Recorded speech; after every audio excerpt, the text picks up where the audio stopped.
Hi guys, so good evening, welcome back to my magical world. It's me, Frostbite, your favorite celebrity. So, ayan guys, it's 6:07 in the evening right now and today is December 18, Monday, 2023. So ayan, we're on to page 222 and 223 of the book flow. So andito pa ako ngayon sa other house. Other house. Basta yan, so um I'm supposed to do a lot of things today pero hindi pa rin talaga um, kind of waiting for something pero hindi pa siya, it's not here yet. So, it's okay.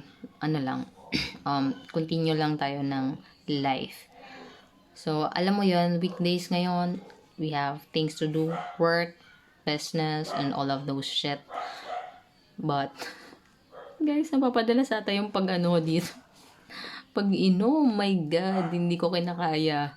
So, a while ago, I'm not supposed to drink, but, ayan, we have an event, unforeseeable event. So, hindi ko expected na may gano'n. Nakakaloka naman.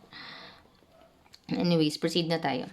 So, in this final stage, the extremely individualized person like Siddhartha, letting the river take control of his boat, willingly merges his interest with those of a larger whole. In this scenario, building a complex meaning system seems to involve focusing attention alternately on the self and on the other. First, psychic energy is invested in the needs of the organism, and psychic order is equivalent to pleasure. Ayan. So when this level is temporarily achieved and the person can begin to invest attention in the goals of a community, what is meaningful corresponds to group values, religion, patriotism, and the acceptance and respect of other people provide the parameters of inner order. So the next movement of the dialectic brings attention back to the self, having achieved a sense of belonging to a larger human system. The person now feels the challenge of discerning the limits of personal potential. This leads to attempts at self-actualization, to experimentation with different skills, different ideas, and disciplines. At this stage, enjoyment rather than pleasure becomes the main source of rewards. But because this phase involves becoming a seeker, the person may also encounter a midlife crisis, a career change, and an increasingly desperate straining against the limitations of individual capability. So, happy birthday to my cousin, kay Rabino. But I'm pretty sure he's not gonna find this yet. My channel. Anyways, we proceed. So from this point on, the person, from this point on, the person is ready for the last shift and the redirection of energy, having discovered what one can and more important cannot do alone. The ultimate goal merges with a system larger than the person, a cause, an idea, a transcendental entity. Not everyone moves through the stages of the spiral of ascending complexity. If you never have the opportunity to go beyond the first step, when survival demands are so insistent that a person cannot devote much attention to anything else, he or she will not have enough psychic energy left to invest in the goals of the family or of the wider community. Self-interest alone will give meaning to life. The majority of people are probably ensconced comfortably in the second stage of development, where the welfare of the family or the company, the community, or the nation are the sources of meaning. Many few will reach the third level of reflective individualism, and only a precious few emerge once again to forge a unity with universal values. So these stages do not necessarily reflect what does happen or what will happen. They characterize what can happen if a person is lucky and succeeds in controlling consciousness. So the four stages outlined above are the simplest of the models for describing the emergence of meaning along a gradient of complexity.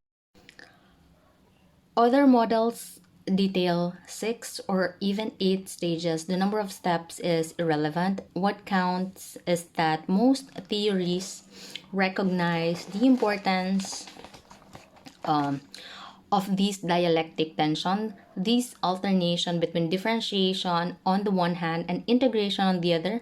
From the point of view, individual life appears to consist of a series of different games with different goals and challenges that change with time as a person matures. Complexity requires that we invest energy in developing whatever skills we were born with and becoming autonomous, self-reliant, conscious of our uniqueness and of its limitations. At the same time, we must invest energy in recognizing, understanding, and finding ways to adapt to the forces beyond the boundaries of our own individuality. Of course, we don't have to undertake any of these plans, but if we don't, chances are sooner or later we will regret it. Yan. So, stretching muna tayo, guys. Nakakaloka. So, I think I'll have some, walk after this. So, lalakad-lakad muna ako kasi I need some fresh air.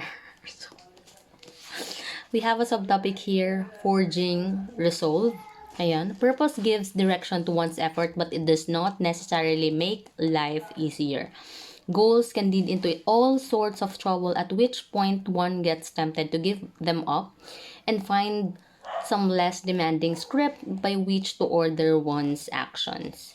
The price one pays for changing goals whenever opposition threatens is that while one may achieve a more pleasant and comfortable life, it is likely that it will end up empty and void of meaning. So the pilgrims who first settled this country decided that the freedom to worship according to their conscience was necessary to maintain the integrity of their selves.